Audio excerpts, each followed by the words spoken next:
Assalamualaikum warahmatullahi wabarakatuh.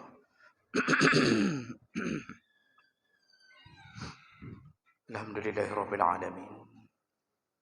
Wa bihi nasta'in ala umuri dunya waddin. Asyhadu an la ilaha illallah wahdahu la syarika lah wa asyhadu anna Muhammadan 'abduhu wa rasuluhul karim. Allahumma shalli wa sallim ala nabiyyina wa sayyidina al-Mustafa Muhammadin wa ala alihi wa ashabihi ajma'in. Amma ba'd. Rabbi shrah li sadri wa yassir li amri wahlul 'uqdatam min lisani yafqahu qawli. Segala puji bagi Allah, kemudian salawat dan salam kepada Rasulullah, pada keluarga dan seluruh sahabat-sahabatnya, bapak dan ibu-ibu yang Allah muliakan insyaallah. Kita masih membahas tentang adabul mizah, yaitu adab ketika bercanda. Di pertemuan kita yang lalu, kita sudah membahas beberapa perkara, di antaranya jangan bercanda dengan cara menyembunyikan atau mengambil barang orang lain. Ini akan menimbulkan permusuhan. Bercanda dengan cara menyembunyikan barang orang, dikhawatirkan orang tersebut tersinggung setelah kita menyembunyikan barangnya. Maka jangan bercanda yang model begitu. Kemudian juga kita sudah bahas, jangan bercanda dengan cara menakut-nakuti orang atau melakukan prank yang sifatnya membuat orang lain ketakutan. Itu dilarang, karena tidak semua orang bisa menerima, juga tidak semua orang bisa menghadapi perkara-perkara yang menakutkan baginya. Bisa jadi ada yang jantungan langsung bermasalah. Baik, itu yang sudah kita bahas di pertemuan yang lalu. Berikutnya kita sambung. Di antara adab bercanda berikutnya adalah adamul ifrat fil mizah. Janganlah berlebih-lebihan menghabiskan waktu hanya untuk bercanda. Artinya, hampir sebahagian hari dia gunakan untuk melakukan candaan dengan teman-temannya, berlama-lama, jadi terus-terusan menghabiskan waktu untuk itu. Nah, ini termasuk perkara yang dilarang karena bukan ciri-ciri seorang muslim yang baik. Rasulullah sallallahu alaihi wasallam menyebutkan dalam hadis riwayat Tirmizi dan Ibnu Majah, min husni islamil mar'i tarkuhu ma la ya'ni. Di antara ciri-ciri orang Islam yang baik, muslim yang baik, yaitu dia meninggalkan perkara-perkara yang tidak bermanfaat baginya. Bercanda salah satu perkara yang boleh, tapi kalau manfaat tidaklah terlalu penting, kecuali pada momen-momen tertentu, seperti kita bercanda kepada teman kita yang sedang bersedih agar menghilangkan kesedihannya, mungkin itu bermanfaat. Tapi menghabiskan waktu dalam keadaan terus-terusan berkumpul-kumpul terus-terusan, ini perkara yang tidak dianjurkan. Siang malam duduk di balai-balai atau duduk di warung kopi, mayang, bercanda terus-terusan di mana-mana terus-terusan. Jadi dia gunakan waktu untuk itu. Itu juga tidak baik. Sehingga tidak ada lagi ibadah, salat duha tidak pernah. karena orangnya sibuk dalam keadaan terus-terusan menghiasi hidup dengan begitu. Baca Quran tidak pernah. Malam pulang jam-jam 2, jam-jam 3. Itu pun setelah habis bahan dibicarakan. Habis bahan, anak sapuli, kahek, kadengen, sudah mulai nampak mengantuk, baru pulang. Pulang tidur. Salat subuh kalau ada. Nah, biasanya orang yang sudah terlalu sibuk dengan bercanda-canda terus-terusan, ini biasanya kurang dekat dengan Allah Subhanahu wa taala. Jadi bukan tidak boleh, tapi aturlah waktu, jangan berlebih-lebihan menghabiskan waktu dalam urusan ini. Kemudian berikutnya, adamul mizah ma'a man la yaqbilunahu. Janganlah bercanda kepada mereka yang tidak suka bercanda. Jadi kita ni kalau mayang-mayang engkau, ketika kita bercanda dengan orang, itu harus lihat-lihat siapa orangnya. Karena ada tipe kita yang memang orangnya hidup serius, tidak bisa bercanda. Bercanda pun dia anggap sebagai perkara yang serius. Padahal kita bicara biasa aja dengan candaan, tapi dia menganggap bahwa dia telah disinggung atau telah disindir. Padahal kita bercanda biasa. Dengan tipe orang yang enggak bisa bercanda ini, sebaiknya dijauhi. Bukan menjauhi orangnya, tapi jangan bercanda dengan orang yang tidak biasa bercanda. Kan sering kita lihat kadang-kadang dalam satu komplek itu ada 1-2 orang enggak bisa senyum, Pak. Jadi mukanya mengkerut terusan. Kemana saja dia pergi, enggak bisa bercanda, enggak bisa. Ini dengan tipe begini sebaiknya jangan memulai pun. Kalau kita jumpa sama dia cukup Assalamualaikum, lalu kemudian kita pasang muka kita mengkerut seperti dia. Jangan ajak bercanda. Kalau memang tersinggung, tidak terbiasa. Ini orang ada yang model serius sekali. Jadi hidupnya serius sekali. Seperti ibadahnya serius. Di luar ibadah pun dia serius sekali hidup. Sampai uang keluar, uang masuk pun dia catat habis. Model begitu cara hidup. Ada buku catatan atau di HP-nya tu uang masuk beli cabai 500 catatnya tu. Serius sekali hidup.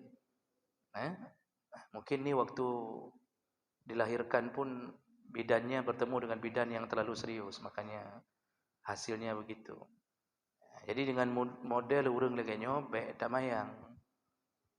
Lihat-lihat orang, makanya tanya dulu.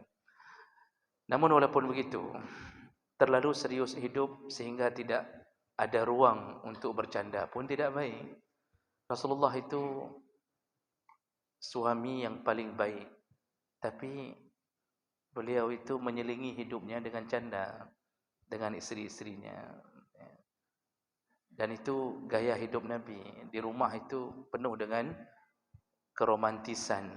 Akibat apa? Ada sifat canda. Bayangkan kita hidup dengan isteri yang terlalu serius.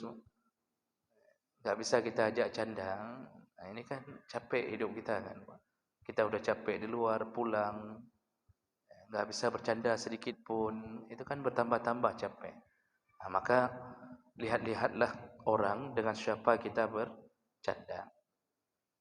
Berikutnya, adamul mizah fi mautinil jiddi. Jangan bercanda di acara-acara yang dibutuhkan serius.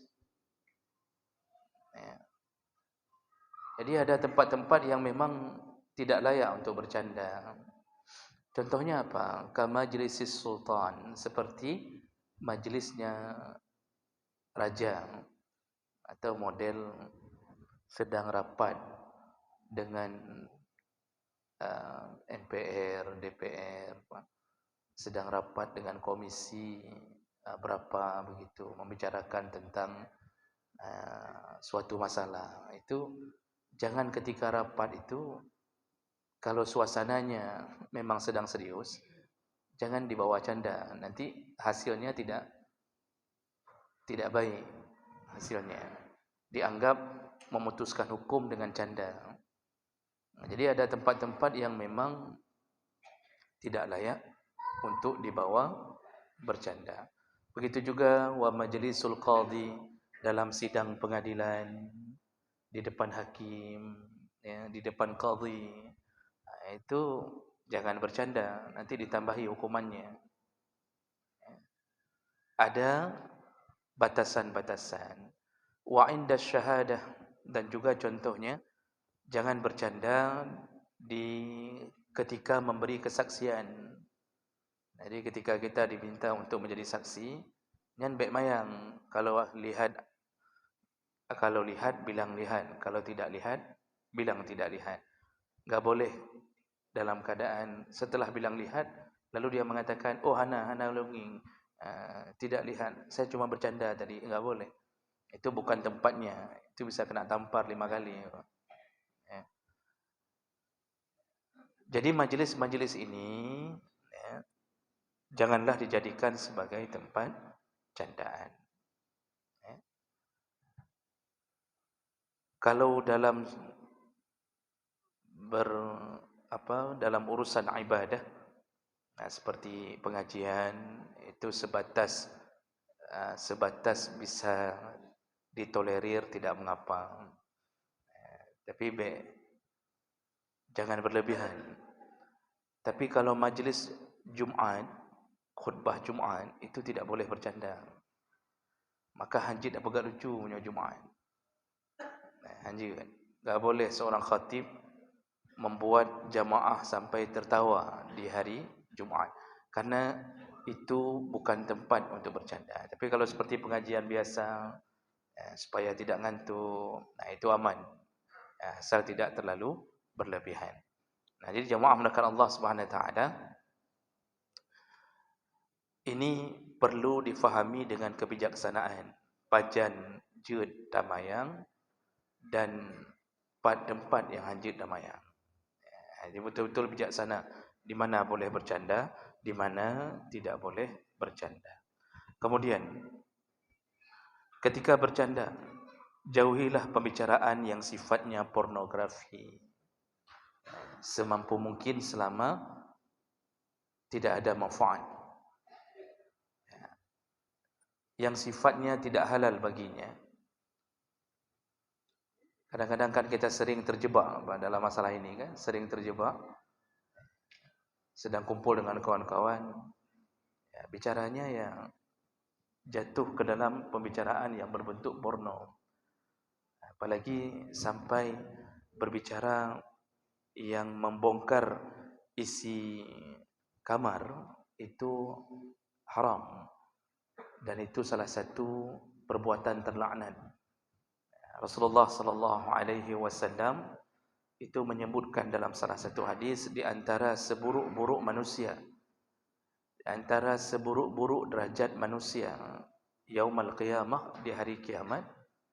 Jadi Allah menganggapnya buruk sekali sehingga dihinakan oleh Allah di hari kiamat.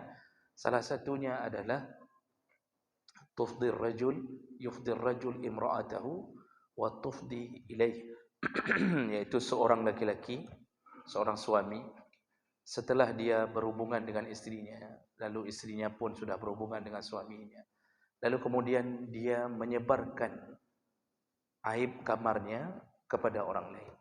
Hanya biasa aja bak mayang-mayang dalam canda-canda, dan dengan teman akrab tu biasanya tu. Cerita yang si A cerita kehidupan di rumahnya bersama istrinya. Si B membalas, lalu ketawa rame-rame. Nyan hanjut, nyan laknat. Dalam hadis yang lain Rasulullah menegur sahabat yang sempat melakukan itu, cerita tentang aib rumah tangganya. Kata Rasulullah, orang yang melakukan itu kamasali syaitan yuzni syaitanah, seperti syaitan laki-laki yang berzina dengan syaitan perempuan di samping-samping jalan, lalu dia pamerkan zinanya. Jadi Rasulullah sudah menyebutkan dengan ibarat syaitan. Jadi orang yang suka membongkar aib kamarnya itu syaitan laki-laki dan syaitan perempuan. Jadi sudah menikah antara dua jin, jin agam dengan jin inam.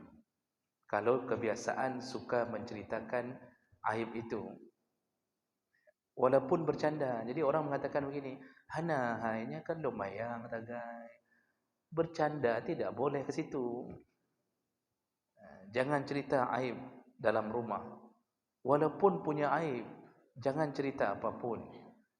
Dibongkar-bongkar, ditarik-tarik oleh teman untuk mencerita. Jangan cerita. Itu amalan-amalan yang terlaknat. Kemudian, berikutnya, ketika kita bercanda, jangan sampai tertawa yang sifatnya terbahak-bahak. Ketika bercanda, jangan sampai tertawa lepas kontrol, terbahak-bahak. Jadi maksud terbahak-bahak itu bukan lagi ketawa biasa. Ubi raya semua. Satu komplek dengar semua suara dia. Kalau cuma sekedar tertawa biasa, senyum, ada suara keluar sedikit, itu dimaklumi dalam canda. Tapi kalau sampai ketawanya besar sekali, itu jam dia bercanda dengan temannya jam 1 malam. Ketika dia ketawa, satu komplek terbangun. Dia fikir apa masalah? Atau orang terganggu. Nah, ini tertawa terbahak-bahak kedai kopi, Pak. Kadang-kadang kan kita sedang duduk minum kopi, Pak. Tiba-tiba di sudut sebelah sana terdengar satu meja ketawa, "Ayo berberai Hakim." Kita pun terkejut kadang-kadang, "Berberai Hakim." Sama seperti model suara orang sedang nonton bola, kenapa? Dengan nonton bola, kan terkejut-kejut tu, Pak. Kan terkejut-kejut kita itu, Pak. Yang jantungan enggak cocok nonton kedai kopi, habis, Pak. Model begitulah besarnya suara tertawa terbahak-bahak. Itu tidak layak untuk dilakukan. Dan itu menunjukkan orang itu kurang imannya, kurang kesalehannya. Karena Nabi SAW itu tidak pernah tertawa sampai terbahak-bahak, walaupun nampak gusi, tapi yang Nabi yang keluar tawa sampai terbahak-bahak tidak. Dalam hadis riwayat Bukhari Muslim, Aisyah radhiyallahu anha menyatakan, "Ma ra'aitu Rasulullah sallallahu alaihi wasallam mustajma'an dhahikan hatta ara minhu lihawatihi innama kana yabtasim." Kata Aisyah, aku selama hidup bersama Nabi tidak pernah melihat Rasulullah tertawa terbahak-bahak sampai kelihatan tenggorokannya. Karena orang kalau sudah tertawa terbahak-bahak, itu kan terbuka mulutnya besar-besar. Kata Aisyah, aku tidak pernah melihat Nabi tertawa terbahak-bahak sampai tenggorokannya nampak. Jadi bagaimana kalau Nabi tertawa? Beliau tertawa, innama kana yabtasim, tapi tawanya batasannya adalah batasan-batasan senyuman. Tertawa tapi masih dihitung dalam senyuman. Dan Nabi bukan bermakna Nabi tidak sama sekali tertawa. Dalam beberapa hadis Nabi SAW itu juga disebutkan bahwa beliau sering tertawa. Di antaranya contoh dari hadis Abu Hurairah radhiyallahu anhu, itu ketika seorang datang kepada Nabi SAW, lalu laki-laki itu mengatakan kepada Nabi, "Ya Rasulullah, ka musibah. Ini ada musibah ya Rasulullah." Jadi apa musibahnya? Kata orang ini, aku telah berhubungan dengan istriku di siang hari Ramadan. Aku telah berhubungan dengan istriku di siang hari Ramadan. Lalu kata Rasulullah SAW, kalau begitu, apakah kamu punya budak untuk dibebaskan? Kemudian dia menjawab, tidak ada ya Rasulullah. Lalu Rasulullah mengatakan, kalau begitu apakah kamu bisa puasa 2 bulan berturut-turut? Dia juga menjawab tidak ya Rasulullah. Lalu kemudian Rasulullah mengatakan, kalau begitu ada ada gandum, ada makanan untuk diberi ke 60 fakir miskin untuk kafarah berhubungan suami isteri di siang hari Ramadan? Dia juga menjawab tidak. Kata Rasulullah, "Nah, kalau begitu tunggulah." Lalu Rasulullah masuk, mengambil sekeranjang kurma, diberikan kepada orang ini. Kata Rasulullah, "Bagilah ke 60 orang miskin." Lalu dia menjawab, "Ya Rasulullah, tidak ada yang lebih miskin dariku di kampung itu, ya Rasulullah." Jadi kata Rasulullah, sambil beliau tertawa mendengar kepolosan orang ini. Jadi giyu bagi 60 orang miskin. Tapi orang ini dengan polosnya menjawab, "Hana yang lebih kasih daripada lum, ya Rasulullah." Jadi maksudnya ya, untuk saya lah yang paling berhak kurma ini. Di situ Rasulullah tertawa sampai nampak gerahamnya, kata sahabat yang melihat kejadian itu. Lalu Rasulullah mengatakan, "Kalau begitu, ambillah, bagilah untuk keluargamu." Nah, ini hadis riwayat Bukhari sekaligus membicarakan tentang kafarah orang yang berhubungan suami isteri di siang hari Ramadan. Nah, jadi jemaah melakukan Allah Subhanahu wa taala, boleh tertawa tapi baik sampo meledak-ledak. Jangan sampai meledak-ledak sehingga sampai jungkir balik. Nah, yang rut miyuk meja. Jadi sampai jungkir balik ke dalam meja, baru bangun lagi dia. Ketawa lagi, masuk lagi ke dalam meja. Ini hal-hal begini perlu dijaga. Karena itu muruah kita. Itu marwah kita. Kita ini kalau sudah sampai ke tingkat itu, berarti kita sudah hilang marwah itu. Jadi bukan bermakna harus jaim, jaga image, hanya kem sama sekali kan laginya. Boleh. Jadi jangan gara-gara dipanggil ustaz hana kem sama sekali. Ketemu ustaz serius, assalamualaikum ustaz. Itu tak ada ketawa-ketawanya, Pak. Langsung keluarkan kalau Allah Taala fil Quranil Karim, qala Nabi sallallahu alaihi wasallam. Tak ada ketawanya sama sekali. Ya, urang kan di belakang kan dipebhem juga apa. Malas kita ketemu ustaz tu. Bentar-bentar kalau Allah Taala, bentar-bentar kalau Nabi sallallahu alaihi wasallam. Jadi hidup normal saja, tapi ketika sedang dalam bercanda, jangan tertawa yang berlebihan. Baik, kira-kira begitu. Apa dulu insya-Allah. Baik, sedikit lagi. Sedikit lagi. Berikutnya, jangan bercanda dengan menodong-nodongkan senjata. Jangan bercanda dalam keadaan menodongkan senjata kepada sesama muslim. Tidak dibolehkan. Rasulullah sallallahu alaihi wasallam melaknat orang-orang yang menodongkan senjata kepada saudaranya yang muslim, walaupun itu saudara kandungnya. Maksudnya selayaknya saudara kandung bisa memaklumi. Mayang, tapi mayang dengan parang. Jadi misal contohnya dia pegang parang lalu dia mengatakannya kuda gende. Padahal mayang, itu tidak boleh. Atau pura-pura ingin menembak, itu tidak boleh. Tidak boleh pura-pura menembak. Yang sudah terjadi ditembak betul-betulan, enggak bercanda. Itu dilarang.